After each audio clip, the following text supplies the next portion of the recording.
April 1 April 1 எல்லாரும் சொல்கிறாங்க. அப்படி ஏப்ரல் 1ல் என்ன நடக்க போகுது? மத்திய அரசு புதுசாக வந்து E20 பெட்ரோல் வந்து அறிமுகம் படுத்துகிறாங்க. அதனால் நிறைய வண்டி வச்சுக்கிற வாடிக்கையாளர்கள் வந்து E20னா அப்படின்னா என்ன அப்படின்னு கேட்குறாங்க. நன்மை என்ன, தீமை என்ன என்றதை நம்ம பார்ப்போம். பைக் மெக்கானிசம் சேனலை சப்ஸ்கிரைப் பண்ணுங்கள், லைக் பண்ணுங்கள். இப்போ நம்ம E20 பெட்ரோலை பற்றி ஃபுல்லாக பார்க்கலாம். E20 பெட்ரோல் வந்து இப்போ வந்து E20 பெட்ரோல் வந்து அதிகமாக வந்து பேசும் பொருளாக இருக்குது. பெட்ரோல் வந்து இதுக்கு முன்னாடி வந்து 2 டைப் இருந்தது. RON 9192 normal petrol. அது எல்லாருக்குமே நம்ம எப்பயுமே யூஸ் பண்ணுற நார்மல் பெட்ரோல். இப்போ கூட நம்ம பார்த்தோம்னா அந்த பெட்ரோல் வந்து 102 ரூபாய்க்கு எல்லாத்துலேயும் சேல்ஸ் பண்ணுறாங்க.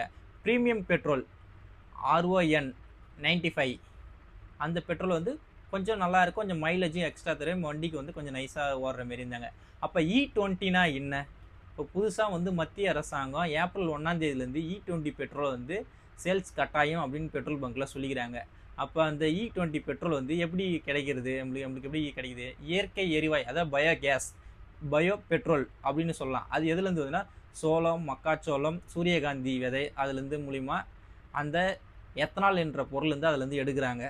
அந்த எத்தனால் வந்து எத்தனை பர்சன்டேஜ் வந்து கலக்கிறாங்க பெட்ரோலில்? அதாவது வந்து 80% பெட்ரோலு, 20% வந்து எத்தனால் கலக்கிறாங்க. லிட்டரு கணக்கில் பார்த்தா 800 ml petrol, 200 ml ethanol. E20 petrol வந்து நம்மளுக்கு வந்து புதுசில் இது வந்து 2014 இருந்தே E20 பெட்ரோல் வந்து இருக்குது. E20 பெட்ரோல் 2014 வந்து 1.5% வந்து பெட்ரோலில் கலந்துருந்தாங்க. 2019 5% எத்தனால் வந்து கலந்தாங்க. 2022 10%, 2024 15%, 2026 20% மத்திய அரசு இது உயர்த்திக்கிறாங்க. E20 பெட்ரோல் வந்து நம்மளுக்கு வந்து புதுசு இல்லை. அப்போ வந்து வண்டி வந்து பழைய மாடல் வந்து 2023க்கு முன்னாடி இருக்கிற மாடல் வந்து பழுதாகுமான்னு எல்லாருக்குமே ஒரு டவுட்டாக இருக்குது. எல்லா வண்டி வச்சுரு எல்லாருக்குமே அந்த ஒரு டவுட் ஆகுது. 2023க்கு அப்புறம் வாங்கின புது வண்டிலாம் வந்து அந்த ஃபால்ட் இருக்காது அப்படின்னு சொல்லிக்கிறாங்க. அப்போ முன்னாடி எடுத்த வண்டி ஆகுமா?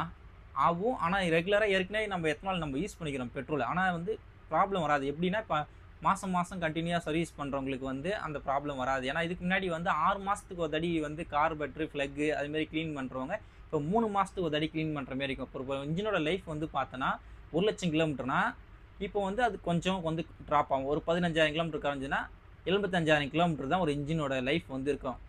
அந்த E20 பெட்ரோல், அதாவது வந்து எத்தனால் கலந்த பெட்ரோல் வந்து 20% கலக்கும் போது வந்து நம்மளுக்கு வந்து ஒரு இன்ஜினோட லைஃப் வந்து 1,00,000 இருக்கும்போது வந்து அது வந்து இப்போ ஒரு 15,000 கிலோமீட்டர் வந்து நம்மளுக்கு மைனஸ் ஆகும்.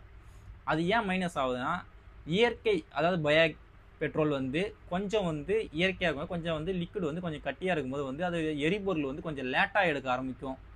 இப்போ நார்மல் பெட்ரோல் வந்து கொஞ்சம் ஃபயரிங் வந்து அதிகமாகும் போது இயற்கை பெட்ரோல் வந்து ஃபயர் வந்து கொஞ்சம் பொறுமையாகவும், அழுத்தம் வந்து கொஞ்சம் அதிகமாக இருக்கும். அதனால் வந்து இன்ஜினில் கொஞ்சம் தேய்மானம் வந்து இருக்க தான் செய்யும். அது பெரிய அளவுக்கு நம்மளுக்கு பாதிப்பாது, லைட்டான பாதிப்பு நம்மளுக்கு இருக்கும். அதில் ஏன் இப்போ இந்த வந்து எத்தனால் கலந்த பெட்ரோல் வந்து இப்போ மத்திய அரசு ரொம்ப வந்து கட்டாயப்படுத்திக்கிறாங்கன்னா, உலக நாடுகள்லாம் வந்து மாசை கட்டுப்படுத்துறதுக்கு பெரிய முயற்சி எடுத்துகிட்டு இருக்கிறாங்க. அதில் வந்து இந்தியாவும் ஒரு பங்களிப்பாக வந்து கொடுத்துன்னு இருக்கிறாங்க.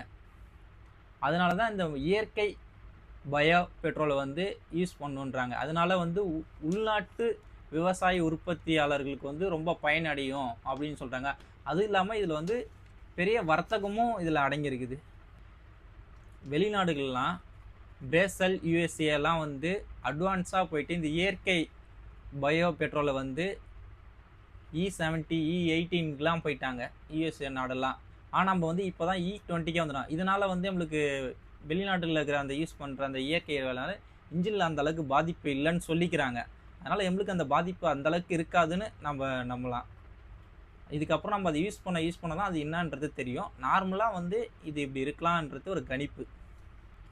E20 பெட்ரோலால் மைலேஜ் குறையுமா? கண்டிப்பாக குறையும். ஏன்னா அது வந்து அழுத்தம் வந்து கொஞ்சம் எரிபொருள் வந்து லேட்டாக வரதுனால 3லேருந்து 6% குறையறதுக்கான வாய்ப்பு அதிகமாக உண்டு. அது இல்லாமல் ஒருத்தவங்க ஓட்டுறதை பொறுத்து ஒருத்தவங்க வண்டி வந்து எப்படி ஓட்டுறாங்களோ, இப்போ வயசானவங்களாம் வந்து பொறுமையாக ஓட்டுவாங்க. இப்போ வந்து யங்ஸ்டர்லாம் வந்து கொஞ்சம் வேகமாக போவாங்க. அவங்களுக்கு தகுந்த மாரி வந்து மைலேஜ் வந்து மாறுபடும். ஆனால் தோராயமாக 3லேருந்து 6% வந்து குறையும்.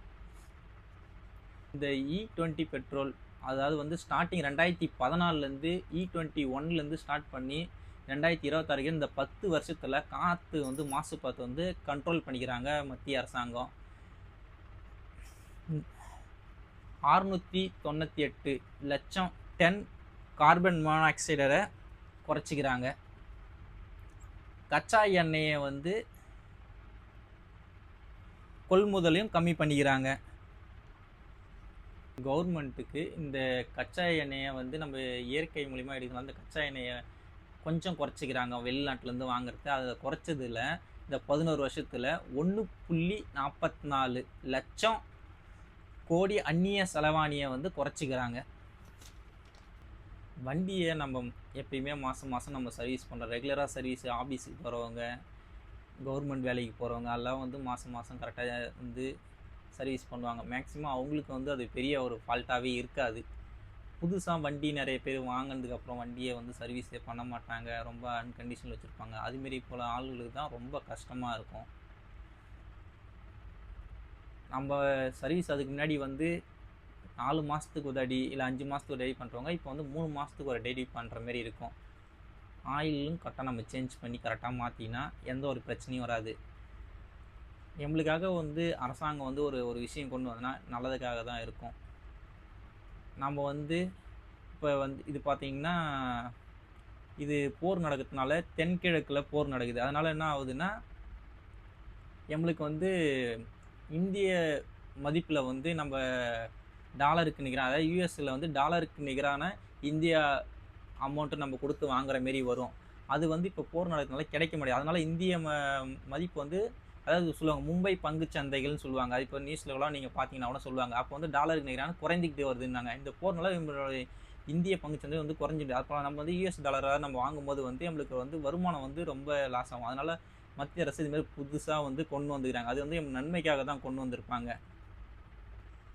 அதனால் நம்ம மற்ற நாடுகளை நம்பி இருக்க தேவையில்ல. இப்போ வந்து நம்ம இது புதுசாக கண்டுபிடிக்கும் போது இன்னும் புதுசாக கண்டுபிடிக்கும் போது வந்து வேறு இது நல்லதாக வரும்.